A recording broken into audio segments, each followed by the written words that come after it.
लतिका शर्मा जो यहाँ से पूर्व विधायक भी रह चुके हैं, नाराजगी कहीं ना कहीं दिखा रही हैं। कह रहे हैं कि मैंने काम किया, उम्मीद थी टिकट की, नहीं मिली। उनकी नाराज़गी अगर वाजिब हुए तो हम उनकी नाराज़गी दूर करेंगे। मनाने जाएंगे मैम? बिल्कुल मनाने जाऊंगी, बिल्कुल मनाने जाऊंगी। मेरी छोटी बहन है वो, मैं उनको मना के अपने साथ लेके चलूंगी। देखिए, एक परिवार में सबके अलग अलग विचार हो सकते हैं, तो हर किसी का विचार एक सा नहीं होता है, पर लेकिन बुज़ुर्गों का, बड़ों का काम है। पार्टी का ये जो बड़े पार्टी के बड़े हैं उन सबको मना लेंगे।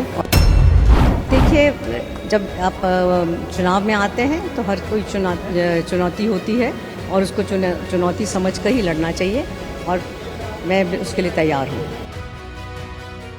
विधानसभा चुनावों के लिए कालका में जो प्रत्याशी बनाई गई हैं वो हैं शक्ति रानी शर्मा, और आज उनकी आपसे मुलाकात करवाते हैं। मैम, अंबाला छोड़कर कालका में आना किस तरीके से लग रहा है? हालांकि बहुत लंबा राजनीतिक परिवार भी है आपको, और हर एक हरियाणा के हर एक जिले से आप लोग जुड़े हुए हैं। क्या समझ रहे हैं अभी तक, किस तरीके का आगे क्या प्लान्स हैं कालका के लिए, क्या सोचा है?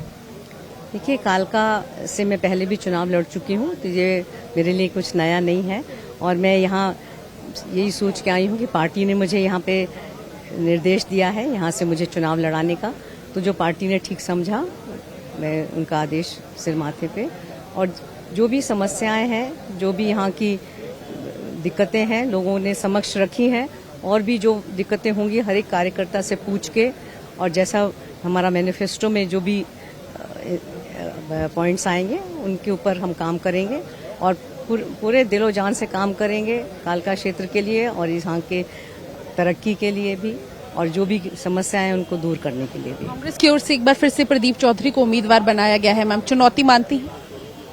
देखिए, जब आप चुनाव में आते हैं तो हर कोई चुनौती होती है, और उसको चुनौती समझ कर ही लड़ना चाहिए, और मैं उसके लिए तैयार हूँ। एक चीज और भी होती है मैम, क्योंकि बीजेपी 2 बार जो है सत्ता में हरियाणा में रह चुकी है, ऐसे में एंटी इनकम्बेंसी बहुत ज्यादा है, तो आपको क्या लगता है उसको फेवर में बदलने के लिए क्या सिर्फ 10 सालों के विकास कार्य आप बताएंगे, या फिर आगे की क्या कुछ आपकी रणनीति रहेगी? देखिए, इनकम्बेंसी तो तब होती है अगर काम ना किया हो। आपको भी पता है कि देश में तीसरी बार भाजपा की सरकार आई है, वहाँ भी इनकम्बेंसी की बात होती थी, पर मैं पूरी आश्वस्त हूँ कि यहाँ पर भी तीसरी बार भाजपा की सरकार आएगी, क्योंकि सरकार ने बहुत पारदर्शिता के साथ काम किया है। बहुत सारी ऐसी योजनाएं वो धरातल पे लाए हैं जो कामयाब हुई हैं और जो लोगों के हित में है। चाहे कि आप ये देख लीजिए, आधार वो है, आयुष्मान कार्ड है, बच्चों को नौकरियां हैं वो मेरिट पे मिल रही हैं, और जितनी भी और सेवाएं हैं बहुत ट्रांसपेरेंट तरीके से हो रही हैं।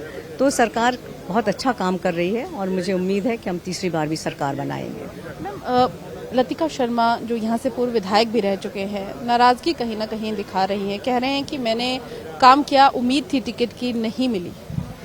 देखिए, अभी अध्यक्ष जी ने कहा है कि हर कार्यकर्ता उम्मीद रखता है, टिकट के लिए प्रार्थी होता है, पर जिसको पार्टी समझती है टिकट देती है, और बाकी सब जो होते हैं उनको पार्टी के लिए काम करना होता है। उनकी नाराज़गी अगर वाजिब हुए तो हम उनकी नाराज़गी दूर करेंगे। मनाने जाएंगे मैम? बिल्कुल मनाने जाऊंगी, बिल्कुल मनाने जाऊंगी। मेरी छोटी बहन है वो, मैं उनको मना के अपने साथ लेके चलूंगी। आज उनसे बात भी हुई थी मैम, तो उनका ये कहना था कि मैं कालका नहीं छोड़ूंगी, मेरा परिवार है कालका, और पिछले 10 सालों से चाहे मैं हार भी गई थी फिर भी यहाँ काम कर रही थी। बिल्कुल, अभी उनको साथ लेके चलूंगी। मैं आपसे कह रही हूँ, मैं उनको साथ लेके चलूंगी, अपने हर चीज उनसे पूछ के करूंगी। राजनीति में जब भी कोई भी पॉलिटिकल पार्टी, जिस तरह से लिस्ट हम देख रहे हैं कि चाहे कांग्रेस है या बीजेपी है, एक नाराजगी काफी सारे लोगों में या जिन्होंने ग्राउंड पर काम किया है उनमें देखने को मिल रही है। इसका खामियाजा संबंधित पार्टियों को भुगतना नहीं पड़ता? देखिए, एक परिवार में सबके अलग अलग विचार हो सकते हैं, तो हर किसी का विचार एक सा नहीं होता है, पर लेकिन बुजुर्गों का, बड़ों का काम है। पार्टी का ये जो पार्टी के बड़े हैं उन सबको मना लेंगे, और अपने एक ही झंडे के नीचे सब मिलकर काम करेंगे। भाजपा में शामिल हुई हैं मैम, किस तरीके से ओपन आर्म्स के साथ आपका स्वागत हो रहा है सभी की ओर से? बिल्कुल, अब मेरे ख्याल से आप खुद इस बात के गवाह हैं किस तरह से यहाँ पर आके मुझे लोगों का प्यार मिला है और बड़ों का आशीर्वाद मिला है, भरपूर मिला है, और मैं बहुत दिल से उनका धन्यवाद करना चाहती हूँ और खुशी जाहिर करना चाहती हूँ कि बहुत ही बढ़िया उन्होंने मुझे। मैम कर रहे थे आपको यहीं से सीट मिलेगी या अम्बाला में चर्चाएं चल रही थी? देखिए, पार्टी ज्वाइन करी थी और जहाँ से भी पार्टी का आदेश हुआ है वहाँ से मैंने चुनाव लड़ने का फैसला किया है। तो ये थे हमारे साथ शक्ति रानी शर्मा, जिन्होंने बताया कि आखिर कौन से ऐसे मुद्दे हैं जिनको लेकर चुनाव लड़ेंगे, और दूसरी ओर एंटी इनकम्बेंसी पर भी उन्होंने जवाब दिया कि किसी भी तरीके की सरकार विकास के जो अगर काम करती है तो किसी भी तरीके की एंटी इनकम्बेंसी देखने को नहीं मिलती है। कैमरा पर्सन गुरविंदर के साथ पूजा वर्मा, डेली पोस्ट पंजाब, हरियाणा, हिमाचल।